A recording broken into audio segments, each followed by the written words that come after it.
KTO Radio présente À haute voix, la lecture intégrale des œuvres spirituelles majeures. Aujourd'hui, Quo Vadis de Henryk Sienkiewicz.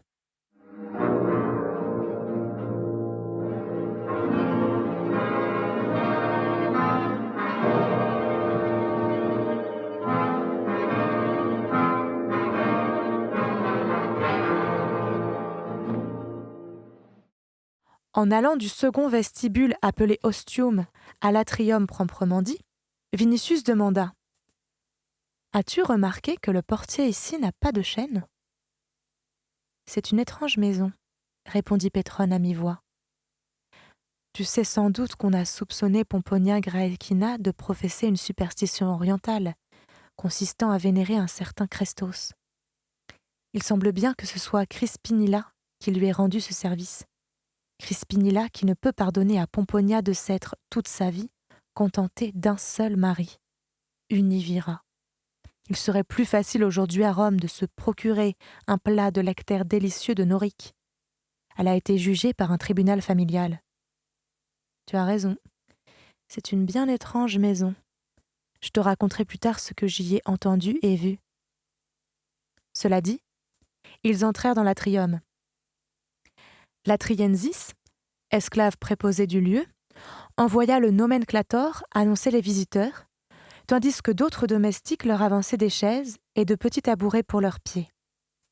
Pétrone, qui n'était jamais venu dans cette maison austère, s'imaginant qu'il y régnait une perpétuelle tristesse, regardait autour de lui avec quelque étonnement et comme déconcerté, car l'atrium faisait plutôt une impression agréable. D'en haut, par une grande ouverture, se déversait un faisceau de lumière claire qui se brisait en milliers d'étincelles sur un jet d'eau. Le bassin carré, appelé impluvium, au milieu duquel se trouvait une fontaine, et destiné à recevoir par mauvais temps l'eau des pluies qui tombait par l'ouverture de la toiture, était entouré d'anémones et de lys. On avait dans cette maison, semblait-il, une prédilection particulière pour les lys, car il y en avait des touffes entières, et des blancs et des rouges, de même que pour les iris d'un bleu saphir, dont les délicats pétales, saupoudrés de poussière d'eau, paraissaient argentés. Parmi les mousses humides où étaient posés des pots de lys, et parmi les feuillages se dressaient des statuettes de bronze qui représentaient des enfants et des oiseaux aquatiques. Dans un coin, une biche, coulée dans le bronze également, penchée au-dessus de l'eau, sa tête verdâtre, couverte de vert de gris, comme si elle voulait boire. Le sol de l'atrium était fait d'une mosaïque. Les murs, en partie à revêtement de marbre et en partie décorés de fresques représentant des arbres, des poissons, des oiseaux et des griffons, attiraient le regard par le jeu des couleurs. L'huisserie des portes des pièces latérales était ornée d'écailles de tortue et même d'ivoire. Adossées au mur, entre les portes, se dressaient des statues d'ancêtres d'Aulus. On devinait partout un bien-être paisible, sans ostentation, mais plein de noblesse et d'assurance. Pétrone, dont la demeure était incomparablement plus somptueuse et raffinée, ne put pourtant y trouver la moindre chose qui pût offusquer son goût. Il allait en faire la réflexion à Vinicius quand un esclave, le Velarius, écarta la portière qui séparait l'atrium du tablinum, et l'on vit apparaître dans le fond Aulus Plotius qui venait d'un pas rapide. C'était un homme qui approchait du crépuscule de sa vie, aux cheveux grisonnants mais robustes, au visage énergique, quelque peu court et semblable à une tête d'aigle. Cette fois, il s'y reflétait un peu d'étonnement, voire de l'inquiétude, du fait de l'arrivée intempestive d'un ami, compagnon et confident de Néron. Pétrone, homme du monde perspicace, ne fut pas sans s'en apercevoir. Aussi, après les premières paroles de salutation, annonça-t-il avec toute l'éloquence et l'aisance dont il était capable qu'il venait remercier son hôte des soins qui avaient été prodigués au fils de sa sœur, et que seule la reconnaissance était le mobile de sa visite, à laquelle, d'ailleurs, l'avaient enhardi ses anciens rapports avec Aulus. Aulus, de son côté, l'assura qu'il lui était agréable de le recevoir, mais, pour ce qui était de la reconnaissance, affirmait-il, C'était lui-même qui s'en sentait redevable, bien que Pétrone ne se doutât probablement pas des raisons de cela. Pétrone, effectivement, ne s'en doutait pas. C'est en vain que, levant au ciel ses yeux noisettes, il tâchait de se remémorer le moindre service rendu à Aulus ou à qui que ce fût. Il ne s'en souvenait d'aucun, à moins que ce ne fût sans doute celui qu'il avait l'intention de rendre à Vinicius. Mais après tout, il se pouvait que pareille chose ait eu lieu malgré lui, uniquement malgré lui. « J'aime et j'estime beaucoup Vespasien, poursuivait Aulus, à qui tu as sauvé la vie lorsqu'il a eu, une fois, le malheur de s'endormir à la lecture des vers de César. Il a eu le bonheur de ne pas les entendre, rectifia Pétrone. Cependant, je ne nie pas que ce bonheur eût pu se terminer par un malheur. Barbedérin voulut absolument lui envoyer un ceinturion avec l'ordre amical de s'ouvrir les veines. Et toi, Pétrone, tu l'en as raillé. Exactement. Ou plutôt le contraire. Je lui ai dit que si Orphée avait su, avec son chant, endormir les bêtes sauvages, alors son triomphe à lui était tout aussi grand d'avoir su endormir Vespasien. On peut critiquer Néron, mais à la condition d'incorporer à un petit blâme beaucoup de flatterie. Notre gracieuse Augusta Popée le comprend parfaitement. Telle est, hélas, notre époque, observa Aulus. Il me manque 2 dents de devant, qui m'ont été cassées d'une pierre lancée par un Breton, et c'est pourquoi ma prononciation est chuintante. Et pourtant, c'est en Bretagne que j'ai passé les moments les plus heureux de ma vie. Parce que c'était des moments de victoire, s'empressa d'ajouter Vinicius. Craignant que le vieux guerrier ne commençât le récit de ses anciennes guerres, Pétrone changea de sujet de conversation. Ainsi, des paysans avaient trouvé dans les environs de Praeneste le cadavre d'un louveteau bicéphale. Avant-hier, lors de l'orage, la foudre avait arraché une pierre angulaire au temple de Luna, ce qui était, vu l'automne tardif, une chose inouïe. Un certain Cotta, celui qui lui avait raconté cela, avait ajouté que les prêtres de ce temple prédisaient de ce fait le déclin de la ville, ou tout au moins la ruine d'une grande maison, ce que seules d'extraordinaires offrandes pourraient conjurer. À ces récits, Aulus exprima l'opinion que l'on ne saurait négliger de tels présages. Que les dieux puissent être irrités par l'ampleur prise par les crimes n'avait rien de surprenant, et par conséquent, les offrandes propitiatoires étaient tout à fait justifiées. L'ayant écouté, Pétrone poursuivit. Bien qu'habitée par un grand homme, ta maison, Plotius, n'est pas trop grande. La mienne est, à vrai dire, trop grande pour un propriétaire aussi piètre que moi. Mais elle est tout de même petite. Mais puisqu'il s'agit de la ruine d'une maison aussi grande que par exemple le Domus Transitoria, cela vaut-il la peine que nous fassions des offrandes pour en conjurer la ruine ? Plotius ne répondit pas à la question. Prudence qui froissa même quelque peu Pétrone, car bien qu'il ne fît aucune différence entre le mal et le bien, il n'avait jamais été un délateur et l'on pouvait parler avec lui en toute confiance.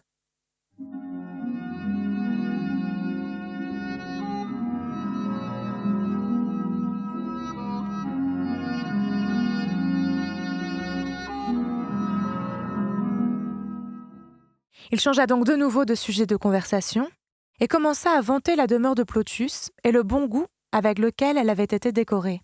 « C'est une vieille demeure, » répondit Plotius, « dans laquelle je n'ai rien changé depuis que je l'ai héritée. » La tenture qui séparait l'atrium du tablinum étant écartée, la maison se trouvait ouverte de part en part, ce qui faisait que, à travers le tablinum, puis le péristyle et la salle appelée Ocus située derrière lui, le regard pénétrait jusqu'au jardin qui, de loin, paraissait être un tableau clair dans un cadre sombre.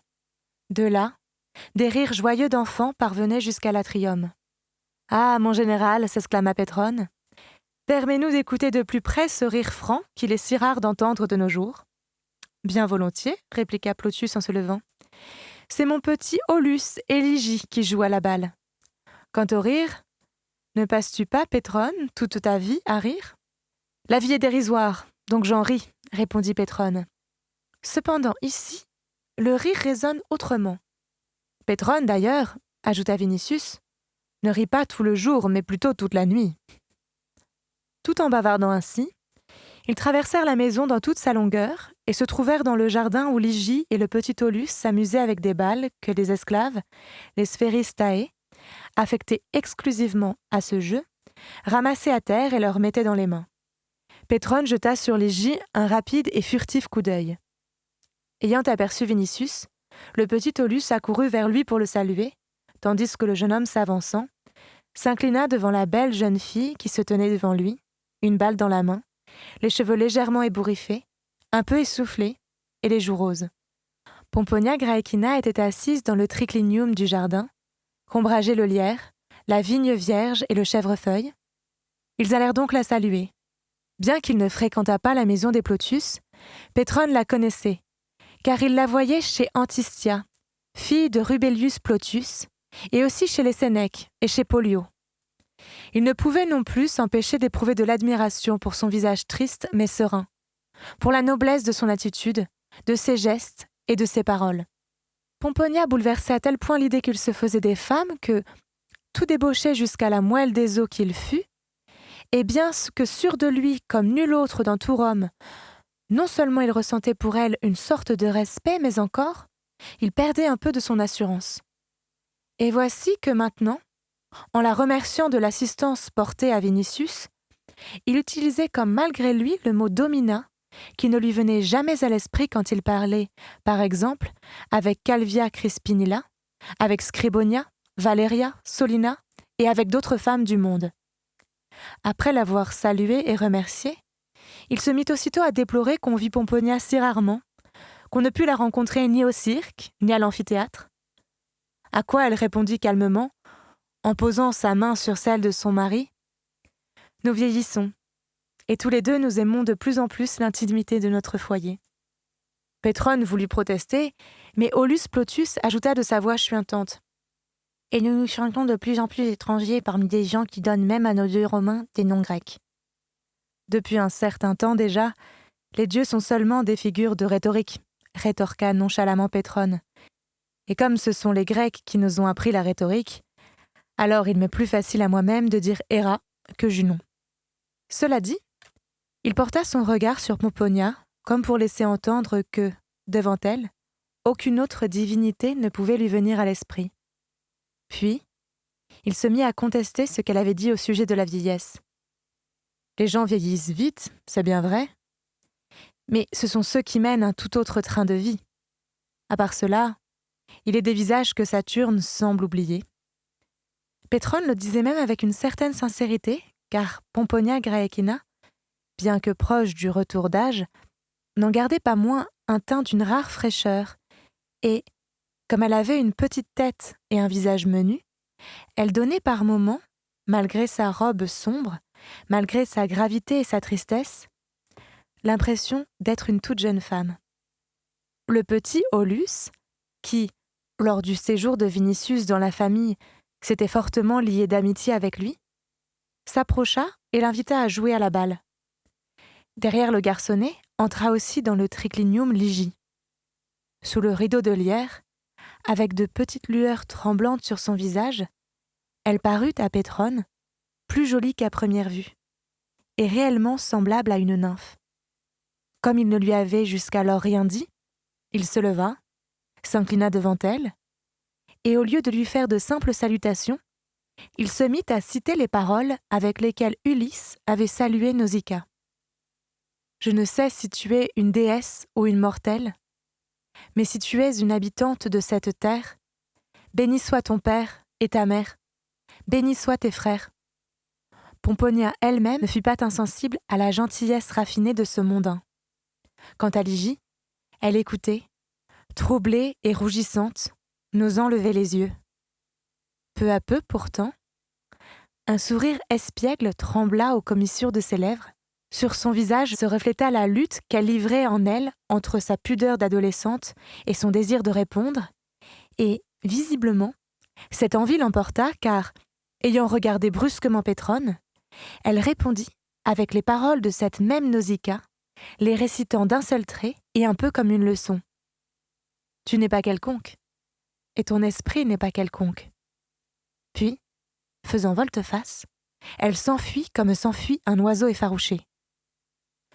Ce fut au tour de Pétrone de s'étonner. Il ne s'attendait pas à entendre un vers d'Homère dans la bouche d'une jeune fille dont il savait, pour en avoir été averti par Vinicius, qu'elle était d'origine barbare. Il jeta donc un regard interrogateur à Pomponia, mais celle-ci ne put répondre car, à cet instant, elle regardait en souriant le vieil Aulus, sur le visage duquel se peignait une grande fierté. Aulus ne savait pas la dissimuler. D'abord, parce qu'il s'était attaché à Ligie comme à son propre enfant, et ensuite, parce que, malgré ses préjugés de vieux Romains qui le faisaient pester contre la langue grecque et sa propagation, il ne l'en considérait pas moins comme le parachèvement d'une bonne éducation. Lui-même n'avait jamais su bien l'apprendre, ce qu'il déplorait secrètement. Aussi, se réjouissait-il maintenant qu'on eût répondu chez lui, dans la langue et par un vers d'Homère, à ce patricien distingué, doublé d'un homme de lettres, sur le point de considérer sa maison comme barbare. « Nous avons chez nous un pédagogue, un grec, » dit-il en se tournant vers Pétrone, « qui donne des leçons à notre garçon et notre fillette y assiste. Ce n'est encore qu'une bergeronnette à laquelle nous nous sommes habitués tous les deux. » Pétrone regardait maintenant, à travers les enroulements du lierre et du chèvrefeuille, le jardin et le trio qui y jouaient. Vinicius avait ôté sa toge et, vêtu de sa seule tunique, il lançait en l'air la balle que Ligie, en face de lui, et les bras levés, s'efforçait d'attraper. De prime abord, la jeune fille n'avait pas fait grande impression sur Pétrone. Elle lui avait semblé trop fluette. Mais depuis qu'au triclinium, il l'avait vue de plus près, il s'était dit que l'aurore pouvait bien avoir cette apparence, et, en connaisseur, il y avait compris qu'il y avait en elle quelque chose d'extraordinaire. Il avait tout remarqué et jaugé, et le visage rose et délicat, et les lèvres fraîches, comme prêtes à recevoir un baiser, les yeux bleus comme l'azur des mers, le front d'une blancheur albâtre, et l'abondante chevelure sombre, ondoyante, aux reflets d'ambre et de bronze de Corinthe, et le cou dégagé, et la courbe divine des épaules, et tout ce corps souple, svelte, jeune, de cette jeunesse du mois de mai et des fleurs fraîchement écloses. L'artiste et l'adorateur de la beauté s'étaient réveillés en lui. Il eut le sentiment qu'on eût pu écrire au pied de la statue de cette jeune fille l'appellation « le printemps ». Soudain, il pensa à Chrysothémis et réprima un fou rire. Elle lui sembla, avec sa poudre d'or sur les cheveux et ses sourcils noircis, terriblement fanée. Quelque chose dans le genre d'une rose flétrie qui s'effeuille. Et pourtant, le tout Rome lui avait envié cette Chrysothémis. Puis il se rappela Popée, et cette légendaire Popée lui sembla, elle aussi, un masque de cire sans âme. Dans cette jeune fille, vraie Tanagra, on devinait non seulement le printemps, mais aussi une rayonnante psyché, qui irradiait son corps comme la lumière irradie une lampe.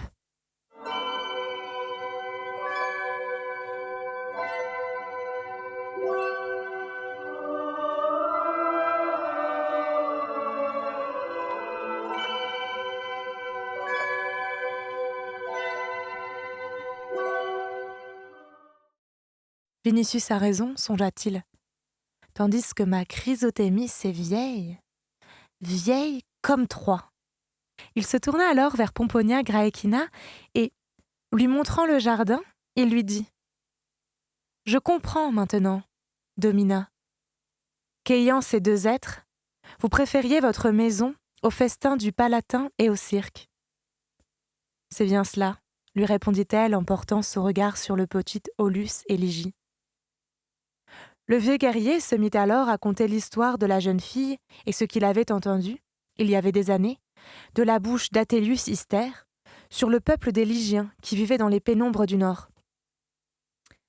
Le jeune trio avait cessé de jouer à la balle et se promenait sur le sable du jardin, se détachant sur le fond sombre des myrtes et des cyprès, comme trois blanches statues. Ligie tenait le petit Aulus par la main. Ayant ainsi un peu marché, ils s'assirent sur un banc près de la piscina qui occupait le centre du jardin. Au bout d'un moment, le petit Aulus se leva brusquement pour aller effaroucher les poissons dans l'eau transparente. Vinicius, quant à lui, continua la conversation entamée lors de la promenade. « Eh oui, dit-il d'une voix sourde et tremblante. À peine avais-je quitté la prétexte que l'on m'a envoyé rejoindre les légions asiatiques. Je n'ai profité ni de la ville, ni de la vie, ni de l'amour. Je sais par cœur un peu d'Anacréon et d'Horace, mais je serais incapable comme Pétrone de réciter des vers au moment où l'admiration paralyse l'esprit et l'empêche de trouver ses propres mots pour l'exprimer. Jeune garçon, j'ai fréquenté l'école de Musonius, qui nous disait que le bonheur consistait à vouloir ce que voulaient les dieux, et, par conséquent, dépendait de notre volonté. Quant à moi, je pense que le bonheur est différent, plus grand et plus cher, qu'il ne dépend pas de notre volonté car seul l'amour peut le donner. Les dieux eux-mêmes recherchent le bonheur, donc moi aussi, ô Ligie, moi qui n'ai pas jusqu'alors connu l'amour, je cherche, suivant leur exemple, celle qui voudra me donner le bonheur. Il se tut. Et on n'entendit plus que le léger clapotis de l'eau dans laquelle le petit Aulus jetait des cailloux pour faire fuir les poissons. Au bout d'un moment, Vinicius reprit son monologue d'une voix encore plus tendre et plus feutrée. « Tu connais sans doute le fils de Vespasien, Titus. On dit qu'à peine sorti de l'enfance, il s'est pris de Bérénice, au point qu'il manqua de mourir de langueur. C'est ainsi que je saurais aimer, ô Ligie. La richesse, la gloire, la puissance, tout cela n'est que vaine fumée, vanité. Le riche trouvera plus riche que lui, celui qui, hier, fut couvert de gloire, sera éclipsé demain par une nouvelle gloire plus éclatante. Le puissant sera bientôt vaincu par plus puissant que lui-même. Mais ni César, ni même un dieu, quel qu'il fût, ne connaîtra plus grande volupté, ni ne sera plus heureux qu'un simple mortel, au moment où sur sa poitrine respirera un être cher, ou qu'il embrassera une bouche adorée. Ainsi, l'amour nous met sur un pied d'égalité avec les dieux, ô Ligie. » Elle écoutait, troublée, étonnée, et en même temps comme si elle écoutait les sons d'une flûte ou d'une cithare grecque. Il lui semblait que Vinicius lui chantait une mélodie étrange qui pénétrait doucement dans ses oreilles, remuait son sang tout en remplissant son cœur d'une sorte de défaillance, d'effroi et d'une joie indicible. Il lui semblait aussi qu'il lui disait quelque chose qui existait déjà en elle auparavant, mais dont elle n'avait pas eu conscience. Elle sentait qu'il éveillait en elle quelque chose qui, jusqu'alors, avait sommeillé, et que, en cet instant, le songe embrumé prenait une forme de plus en plus nette, de plus en plus plaisante, et qui la ravissait. Entre-temps, le soleil avait depuis longtemps fui au-delà du Tibre et brillait au-dessus du Janicule. Une lumière rouge s'épandait sur les cyprès immobiles, et tout l'air en était saturé. Ligie, comme réveillée après un rêve, leva ses yeux bleus sur Vinicius et soudain, le voyant dans la lueur crépusculaire penché sur elle, les yeux suppliants, il lui parut plus beau que tous les hommes, plus beau que tous les dieux grecs et romains dont elle avait vu les statues au fronton des temples. Il saisit légèrement de ses doigts son bras au-dessus du poignet et demanda « Ligie, ne devines-tu pas pourquoi je te dis cela? À toi ?» « Non, » murmura-t-elle, si bas que Vinicius l'entendit à peine. Il n'en crut rien et, attirant de plus en plus fortement son bras, il l'eut pressé contre son cœur qui battait à se rompre, tant était ardent le désir qu'éveillait en lui l'exquise jeune fille, et il lui eut adressé des paroles brûlantes si nu, à cet instant, parut sur le sentier bordé de myrtes, le vieil Aulus qui, en s'approchant, leur dit « Le soleil se couche. Par conséquent, prenez garde à la fraîcheur du soir, et ne plaisantez pas avec les bitines. » « Certes non, rétorqua Vinicius. Je n'ai pas jusqu'alors remis ma toge, et je ne sens pas la fraîcheur. Pourtant, on voit déjà à peine la moitié du disque au-dessus de la colline, observa le vieux guerrier.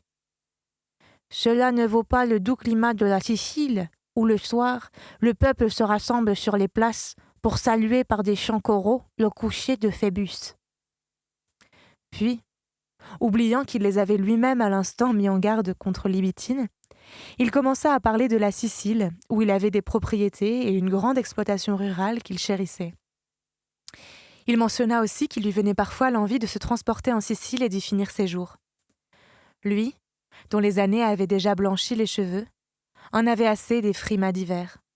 Les feuilles ne tombaient pas encore des arbres et un ciel clément riait au-dessus de la ville, mais lorsque la vigne aurait jauni, lorsque la neige serait tombée sur les monts albains et que les dieux auraient soufflé un vent glacial sur la Campanie, alors qui sait s'il ne se transporterait pas avec toute sa maison dans sa paisible retraite champêtre. « Envisagerais-tu, Plotius, de quitter Rome ?» demanda Vinicius, gagné par une subite inquiétude. « J'y songe depuis longtemps, » répondit Aulus, « car on est là-bas plus tranquille et en plus grande sécurité. » Il se remit à vanter ses vergers, ses troupeaux, sa maison cachée dans la verdure et les collines couvertes de thym et de serpolets où bourdonnaient des essaims d'abeilles. Mais Vinicius ne prêtait pas l'oreille à cette note bucolique et, obnubilé par la pensée qu'il pourrait perdre Lygie, il regardait dans la direction de Pétrone, comme s'il attendait de lui seul un secours. Assis à côté de Pomponia, Pétrone se délectait de la vue du coucher du soleil, du jardin et des personnes qui se tenaient près de la pièce d'eau. Sur le fond sombre des myrtes, leurs vêtements blancs apparaissaient dorés dans la clarté vespérale. Sur le ciel, le crépuscule commençait à se teinter de pourpre, de violet et de reflets d'opale. Le firmament devenait mauve. Les silhouettes noires des cyprès se dessinaient encore plus nettement qu'en plein jour. La paix du soir envahissait les gens, les arbres et tout le jardin. Pétrone fut frappé par cette paix, surtout par celle qui émanait des êtres humains. Dans le visage de Pomponia, du vieil Aulus, de leur fils et de Lygie, il y avait quelque chose qu'il ne décelait pas dans les visages de ceux qu'il côtoyait tous les jours, ou plutôt toutes les nuits. Il s'en dégageait une sorte de lumière, d'apaisement, une sorte de sérénité qui découlait directement de la vie que tous menaient ici. Et c'est avec quelque étonnement qu'il songea que la beauté et la douceur que lui, Pétrone, avait éternellement recherchées sans jamais les goûter, pouvaient tout de même exister. Il ne sut garder pour lui cette pensée et, se tournant vers Pomponia, il lui dit « Qu'il est différent votre monde de celui que gouverne notre Néron ?» Elle, levant son fin visage vers la lumière du crépuscule, lui répondit avec simplicité « Ce n'est pas Néron qui gouverne le monde, mais Dieu. » Il s'ensuivit un moment de silence. À proximité du triclinium, se firent entendre dans l'allée les pas du vieux guerrier, de Vinicius, de Lygie et du petit Aulus. Mais avant même qu'ils ne fussent arrivés, Pétrone demanda encore « Ainsi tu crois au Dieu, Pomponia ?»«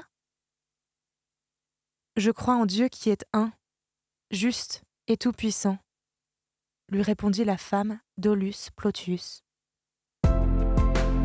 C'était À haute voix, une émission de KTO Radio. Aujourd'hui, Quo Vadis. Lecture, Marie Rambaud. Captation et réalisation, Gustave Schlicht et Thibaut Dagalier. Une émission disponible en podcast sur ktoradio.com ou sur l'application KTO Radio.